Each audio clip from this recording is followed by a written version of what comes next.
சந்தோஷ் ஐயா கிட்ட கொடுத்தேன், ஒரு ப்ராமிஸ் மாத்தியமங்களை அதை பிரேக் பண்ணக்கூடாது அப்படிங்கிறதுல நான் தெளிவாக இருந்தேன். ஸோ 3 கான்ஃப்ளிக்ட் இங்கே இருக்கும் பொழுது, ஸோ ஒரு நாள் இந்த கட்சியில் இணைவதற்கு முன்பாகவே முழு கான்ஃப்ளிக்ட். அன்னைக்கே ரஜினிகாந்த் ஐயா பேசி அந்த ஃபோன் காலுக்கு முதல் முறையாக மறுத்து, ஐயா மன்னிச்சுக்கங்க என்னால் வர முடியாது என்று சொல்லி பாரதிய ஜனதா கட்சியில் அடுத்த நாள் இணைத்துக் கொண்டேன். அதன் பிறகு சூப்பர் ஸ்டார் அவங்களை பார்த்து மன்னிப்பு கேட்டேன். அவரும் பெருந்தன்மையாக அவருடைய அரசியல் பாதையை அவரும் பெருந்தன்மையாக அடுத்து தீர்மானித்தார்.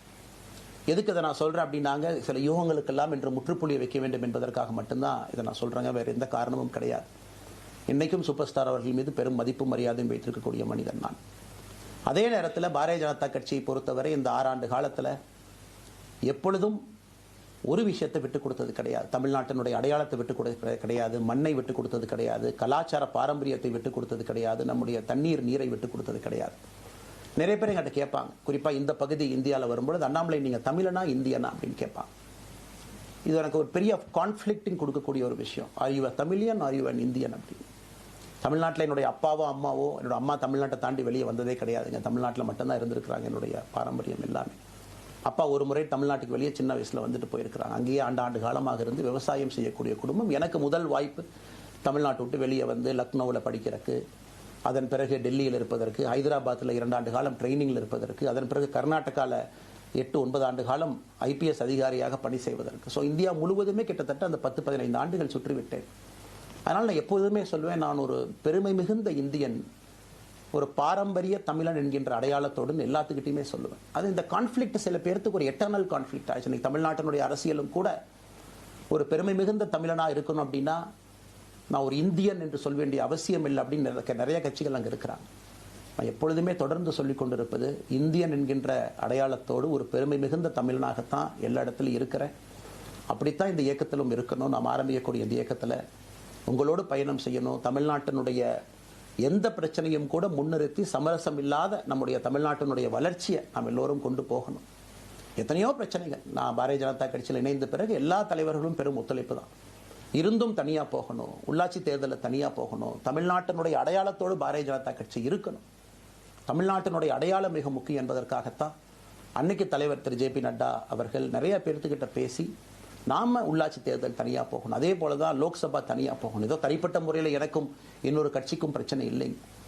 பாரதிய ஜனதா கட்சி ஒரு தமிழர் அடையாளத்தோடு களத்தில் இருந்தால் மட்டும்தான் அது தமிழர் நலத்தை முன்னிறுத்தக்கூடிய கட்சியாக இந்திய அடையாளத்தோடு இருக்க முடியும் என்கின்ற ஒற்றை நம்பிக்கை மட்டும்தான். டங்ஸ்டன் பிரச்சனையாக இருக்கட்டும், அதை கத்தி கூச்சல் போடாமல் அதை பொறுமையாக ஒரு இடத்திற்கும் சென்று நம்முடைய கட்சி அதை நம்ம சரி செஞ்சு கொடுத்தோம்.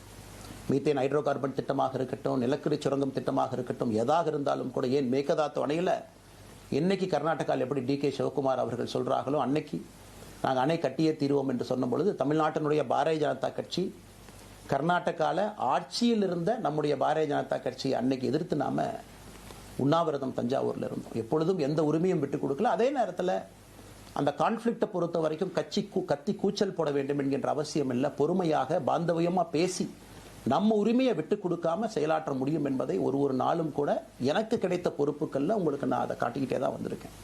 அதனால் இன்னைக்கு திரு மோடி ஐயா அவர்கள் மீது மிகப்பெரிய ஒரு மரியாதை வைத்திருக்கக்கூடிய மனிதன் நாட்டினுடைய பிரதமர், இந்த நாட்டை பாதுகாத்து கொண்டிருக்கக்கூடிய மனிதர்.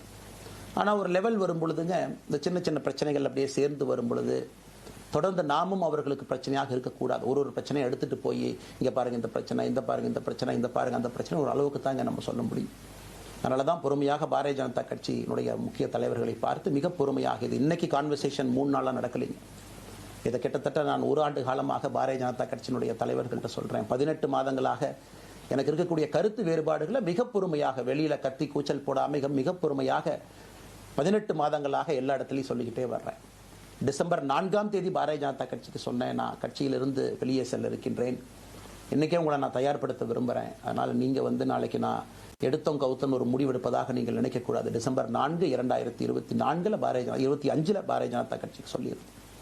தேர்தல் பணியை முடித்துவிட்டு செல்ல வேண்டும் என்று சொல்லியிருந்தார்கள். அதுவும் இந்த கட்சியினுடைய ஒரு உண்மை தொண்டனாக கட்சி சொல்லியிருக்கிறாங்க, தேர்தல் பணியை முடித்துவிட்டு மே கடைசி வரை நம்முடைய பணியை செய்துவிட்டு தான் வெளியே வரணும் அப்படின்னு. அடுத்து நாம் என்ன செய்ய போகிறோங்க? அடுத்து நாம் இதெல்லாம் பேசிட்டோம், பழசை பேசிட்டோங்க, இருந்ததை பேசிட்டோம். அடுத்து ஆனந்தமாக அன்போடு தமிழ்நாட்டில் ஒரு அரசியல் இயக்கத்தை நாம் துவங்க இருக்கின்றோம். இது அரசியல் இயக்கமா கட்சி இல்லையா அப்படின்னு நீங்கள் யாரும் கேட்கவே வேண்டாம். கண்டிப்பாக தமிழகத்தில் அடுத்து நடக்கக்கூடிய தமிழகத்தினுடைய பொது தேர்தலில் நம்முடைய கட்சி போட்டியிடும், அதில் எந்த மாற்று கருத்தும் இல்லை. அதற்கு நம்ம தயார் பண்ணணும். நிறைய லீடர்ஸை தயார் பண்ணணும், நிறைய கேடர்ஸை, வாலண்டியர்ஸை தயார் பண்ணணும், உத்வேகத்தோடு தயார் பண்ணணும். அவங்களுக்கு அந்த ஸ்கில் செட்டை நம்ம உருவாக்கி கொடுக்கணும். அதற்கு கொஞ்சம் நேரமாகும்.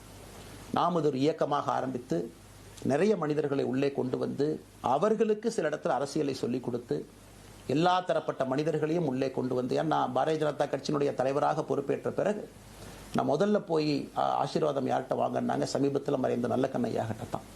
இன்னைக்கு மண் சார்ந்த அரசியலை முன்னெடுக்கணும், நல்ல மனிதர்களுடைய கொள்கைகள் உள்ள கொண்டு வரணும், எல்லா மனிதர்களையும் உள்ளடக்கிய அரசியலை நாம் முன்னிறுத்தணும். டெக்னோக்ராட்ஸ் பெருமளவில் நமக்குள்ள வரணும், பெருமளவில் நமக்குள்ள டெக்னோக்ராட்ஸ் வரணும். இன்னைக்கு அமெரிக்கா போகிறோம், யூரோப் போகிறோம், அங்கே போய் நமக்கே எவ்வளோ பெருமையாக இருக்குது. ஒரு மிகப்பெரிய நிறுவனம் நிவிடியா எடுத்துக்கங்க, மைக்ரான் எடுத்துக்கங்க, சாம்சங் எடுத்துக்கங்க, இன்டெல் எடுத்துக்கங்க, அங்கே இருக்கக்கூடிய இன்ஸ்டாகிராம், ஃபேஸ்புக், கூகுள், ஆல்பபெட் பார்க்கும் பொழுது வைஸ் பிரசிடென்ட்னு பார்த்தீங்கன்னா ஒரு தமிழன் அங்கே உட்கார்ந்துருக்கிறான். இந்தியன் என்கின்ற அடையாளத்தோடு அங்கே ஒரு தமிழன் அமர்ந்திருக்கின்றார். என்னுடைய கனவு உங்கள் பல பேர்த்த போல அவர்கள் எல்லாம் திரும்ப இங்கே வந்து அரசியலில் ஏதோ ஒரு விதத்தில் கான்ட்ரிபியூட் பண்ணுறதுக்கு நம்முடைய இயக்கமும் நம்முடைய வருகின்ற காலத்தில் நம்ம ஆரம்பிக்கக்கூடிய கட்சியும் அதற்கு உறுதுணையாக இருக்கணும். அத்தனை டேலண்ட்டை ரிஃபைன் பண்ணி நம்ம கொண்டு வரோம். தமிழ்நாட்டினுடைய வளர்ச்சிக்கு எல்லோரையும் நம்ம பயன்படுத்தணும். இதில் எங்கேயுமே கூட நான் பெரிது நீன் பெரிது என்று இருப்பதை விட ஒரு வளர்ந்த பாரதம், இந்தியா உலகத்தில் மிக முக்கியமான இடத்துல அந்த பாரதம் வந்து அமரும் பொழுது முதன்மை மாநிலமாக தமிழகத்தை கொண்டு வந்து நிறுத்த வேண்டிய பொறுப்பு நமக்கு இருக்கு. அதற்கு நம்முடைய பொலிட்டிக்கல் கிராமர், பொலிட்டிக்கல் லாங்குவேஜ் எல்லாமே நம்ம மாற்றணும். நம்ம பேசக்கூடிய விஷயம். அடுத்து இன்னொன்று கேட்குறாங்க, நான் கமெண்ட் வர அப்படியே நான் பேச ஆரம்பிக்கிறேன். தமிழ்நாட்டில் இன்னைக்கு ஒரு அரசியல் கட்சி வேணுமான்னு கேட்டிங்கன்னா கண்டிப்பாக வேணும், அது எந்த மாற்று கருத்தும் இல்லை. காரணம், ஒரு கடைக்கு போய் நாம் ஒரு டூத் பேஸ்ட்டோ, ஒரு அரிசியோ, ஒரு பருப்போ வாங்கினா கூட 10 கடை ஏறி இறங்கி எங்கள் அம்மா அதெல்லாம் பார்த்து, விலையை பார்த்து, தரத்தை பார்த்து, பொருளை பார்த்து அத்தனை முறை வாங்கித்தான் பார்ப்பேன். ஏன்னா அது நம்ம உடம்புக்குள்ளே போகிற விஷயம். ஆனால் அரசியல் கட்சி இன்னைக்கு எத்தனையோ கட்சிகள் இருந்தாலும் கூட என்னுடைய நம்பிக்கை, நம்முடைய நம்பிக்கை, வருகின்ற காலத்தில் நம்முடைய அரசியல் இயக்கம் கட்சியாக மாறும் பொழுது மக்கள் அந்த தரத்தை பிரித்து பார்ப்பார்கள். தலைவர்கள் எப்படிப்பட்டவர்கள், நாம எல்லோருமே காமன் மேன் பொலிட்டீஷியன்ஸ், பக்கத்து வீட்டுக்காரங்க மாதிரி தான் மக்கள் நம்மளை பார்க்க போறாங்க. ദൂരത്തിലിருந்து നാം കൈകാട്ട പോകുന്നത്. അണ്ണാമലൈ മാധ്യമങ്ങളെ കാണുകയായിരുന്നു. അദ്ദേഹത്തിന്റെ രാജി BJP നേതൃത്വം അംഗീകരിച്ചു. അങ്ങനെ നോക്കുമ്പോൾ തമിഴ്നാട്ടിലെ BJPക്ക് ഏറ്റവും വലിയ തിരിച്ചടി തന്നെയാണ് ഉണ്ടായിരിക്കുന്നത്. അണ്ണാമലൈ അങ്ങനെ പാർട്ടി വിട്ട് പുതിയൊരു പാർട്ടി ഉണ്ടാക്കുമെന്ന് പ്രഖ്യാപിച്ചിരിക്കുകയാണ്. അടുത്ത തിരഞ്ഞെടുപ്പിൽ അദ്ദേഹത്തിന്റെ പാർട്ടി മത്സരിക്കും എന്നും അദ്ദേഹം പറയുകയാണ്.